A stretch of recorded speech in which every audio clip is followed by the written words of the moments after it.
Halo, Assalamualaikum warahmatullahi wabarakatuh. Perkenalkan aku Lutfi Nur Aini dengan NIM 2310037. Di sini aku akan menjelaskan tentang apa sih itu panoptikon menurut Jeremy Bentham dan bagaimana cara kerjanya sebagai simbol kekuasaan. Jadi, panoptikon adalah rancangan bangunan penjara yang dikemukakan oleh Jeremy Bentham pada abad ke-18 dan secara fisik panoptikon ini berbentuk bangunan melingkar dengan menara pengawas di tengah dan sementara sel-sel tahanannya itu berada di sekelilingnya. Dari menara itu, pengawas ini bisa melihat semua tahanan, tetapi para tahanan ini tidak pernah tahu tidak pernah tahu apakah mereka sedang diawasi atau tidaknya. Dan cara kerja itu yang bisa membuat panoptikon ini menjadi simbol kekuasaan.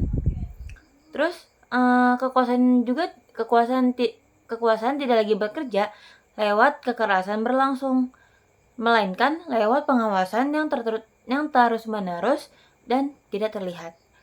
Karena merasa diawasi, pertahanan ini akhirnya itu mengawasi dan mendisiplinkan diri mereka sendiri. Kayak dalam pembahasan yang kritis, terutama Michael Foucault itu mengatakan panoptikon ini melambangkan kekuasaan modern, yaitu secara halus, secara efisien, dan merasuk ke dalam kesadaran individu. Kekuasaan itu tidak dapat memaksa dari luar, tapi membentuk perilaku dari dalam melalui rasa diawasi. Lalu, bagaimana sih kedaulatan kenegaraan di era globalisasi?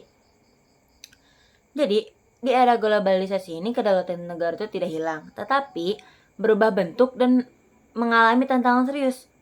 Secara klasik, kedaulatan ini berarti negara yang memiliki kekuasaan penuh dan tertinggi atas wilayah, rakyat, dan kebijakannya sendiri. Namun, globalisasi ini membuat batas-batas negara menjadi semakin poros dan saling terhubung. Arus global seperti ekonomi, pasar internasional, teknologi, digital, lembaga global IMF, WTO atau PBB, perusahaan multinasional, serta rezim HAM internasional membatasi ruang gerak negara dalam mengambil keputusan secara absolut. Dan negara ini sering harus menyesuaikan kebijaksanaannya dengan aturan global, tekanan ekonomi, atau opini internasional.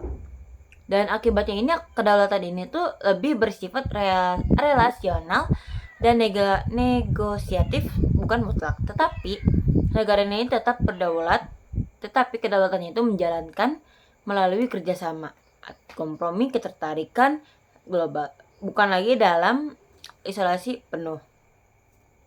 Mungkin itu saja yang saya dapat sampaikan. Kurang lebihnya mohon maaf. Wassalamualaikum warahmatullahi wabarakatuh.